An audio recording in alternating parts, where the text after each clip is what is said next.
The doll that wouldn't stay silent. By the time the private collector unboxed the wooden crate, he expected nothing more than an antique curiosity, another dusty relic for his growing shelf of forgotten artifacts. But the moment he peeled away the final layer of cloth, his fingers froze.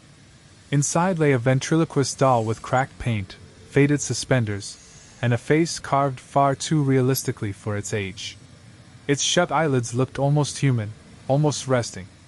The collector had heard rumors, of course. Stories older than he was.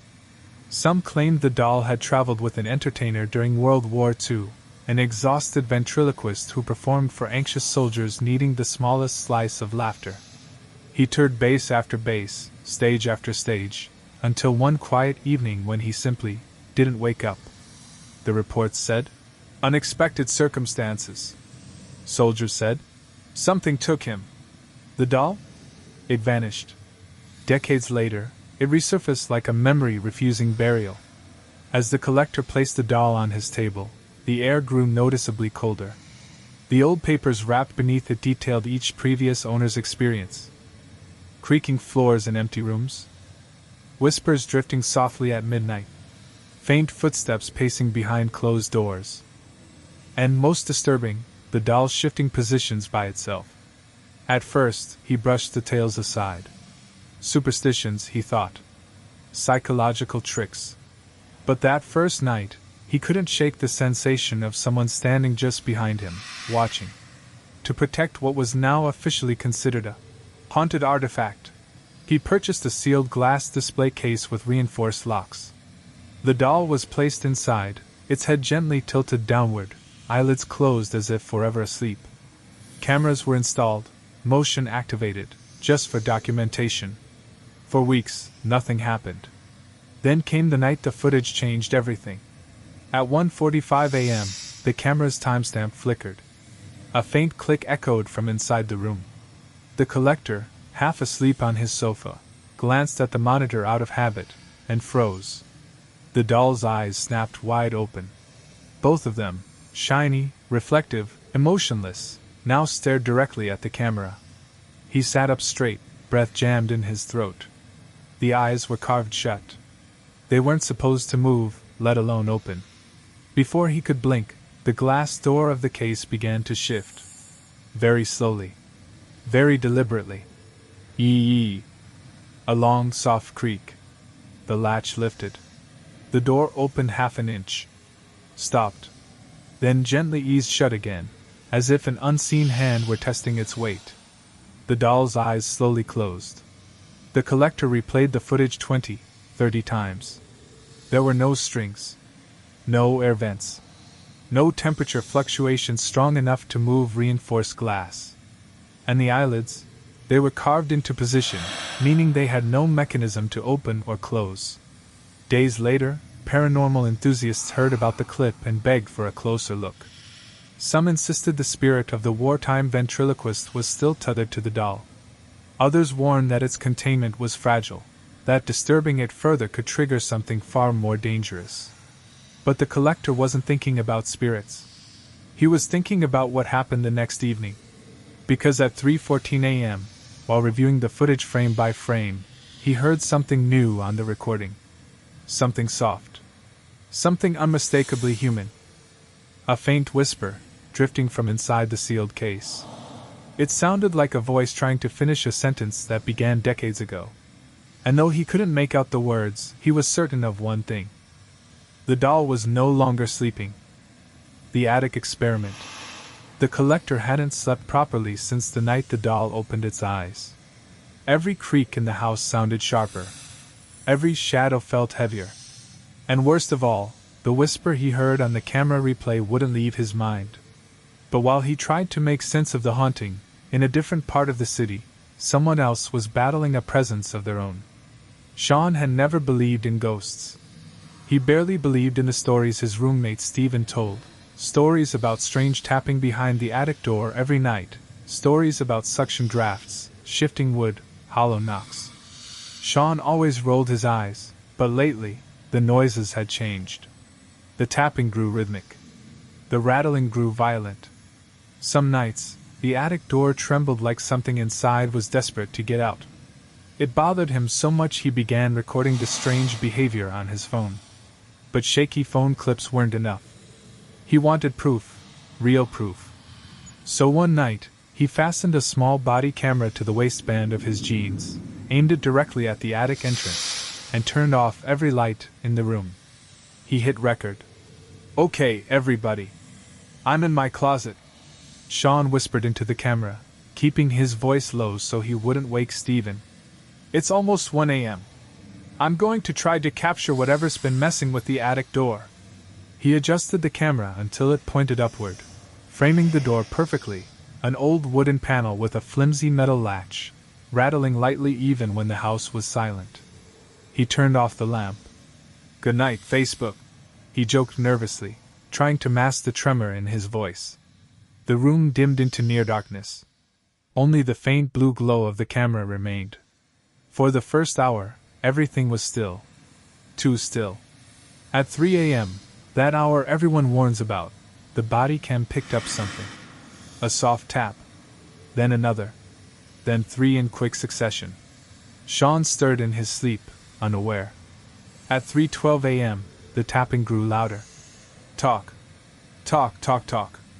At 3:19 a.m., a sharp knock hammered directly from behind the attic door. Bang. Sean jolted awake with a gasp. "Steven?" he whispered. No answer. He turned toward the door, just in time for the camera to catch a faint orb of light drifting silently across the room, floating near the ceiling as if inspecting him.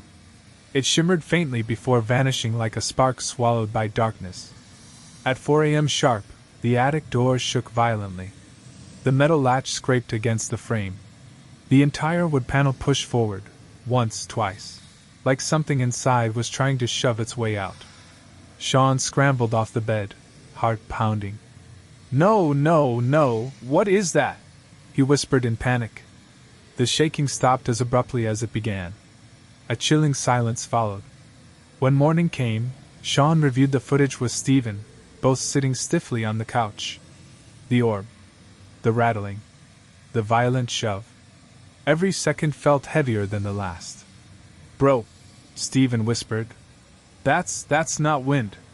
Sean didn't reply. He kept dragging the timeline backward, replaying the flickering frames again and again. Something about the pattern of knocks bothered him. The rhythm wasn't random. It almost sounded intentional. Like a message. For the first time, he wondered if what haunted their attic wasn't just noise, but presence. Meanwhile, across town, the collector was staring at something new inside the doll's glass case. Something he couldn't explain. The doll's head, once tilted downward, was now angled slightly upward, its chin raised just enough as if listening. As if reacting to something far away. And though the collector didn't know it yet, the doll and the attic were connected by more than coincidence. Something old. Something restless. Something that had waited decades for a voice. The presence that moved. For 2 days, the collector tried to convince himself he was imagining things. Dolls don't move. Dolls don't listen. Dolls don't whisper. He repeated the logic over and over like a mantra. But every time he walked past the sealed glass case, he felt the doll's presence, an invisible weight pressing against the air. By the third night, the house felt different. The cold spots were colder. The shadows lingered longer. The silence seemed to pulse. He set up an additional camera, this time facing the entire room, not just the case. Then he locked the door behind him and went downstairs, trying to distract himself with paperwork. But at 2:11 a.m., something slammed upstairs. Not a crack. Not a creak. A slam, so heavy it made the windows tremble. The collector sprinted up the stairs, heart hammering his ribs.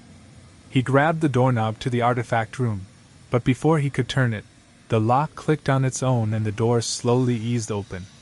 Inside, the doll's case stood untouched. No broken glass. No sign of forced entry. But the doll's head was now fully turned, facing the doorway, staring directly at him. He stumbled backward, unable to breathe. And then he saw it. The latch of the case was lifted.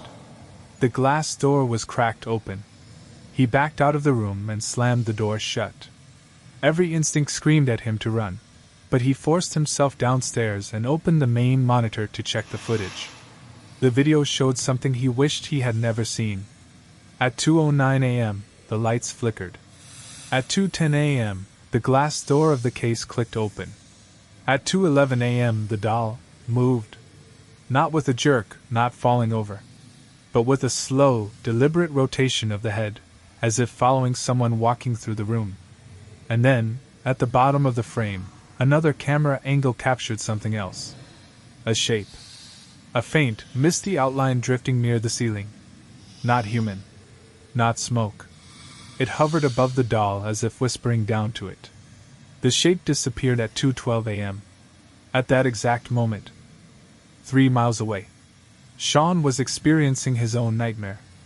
After reviewing the attic footage for the 10th time that evening, he noticed something hidden in the corner of the frame, a shadow that wasn't there before. It didn't match his body, the furniture, or the door. It was standing behind him. Not moving. Not fading. Just waiting.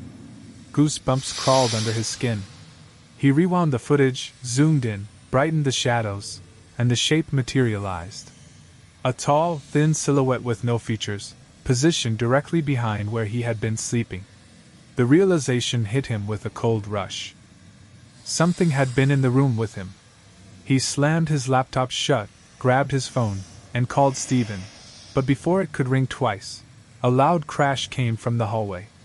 He froze. The attic door was shaking again. Harder than before. Hard enough to bend the latch. No, no, no! Sean backed into the corner as the top hinge groaned. Stephen! Get up! The entire house vibrated with the force of something pushing, pressing, clawing to be let out.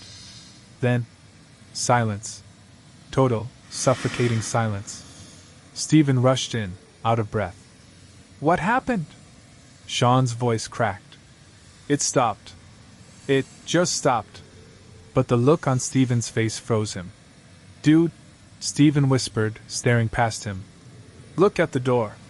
The attic door, still shut, was now slightly bent inward, curved as though struck from the inside by something powerful. Not human. Not physical. Something else.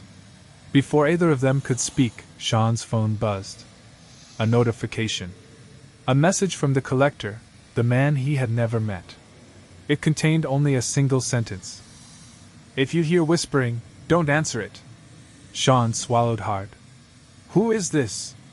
Another message appeared. What's in your attic? Used to belong to my doll. Outside, the wind stopped. Inside, the house exhaled. Both men stood frozen, realizing the truth. The spirit that once clung to the wartime ventriloquist, the presence that moved through owners for decades, had found a new path. And it wasn't trapped in the case anymore. It was free.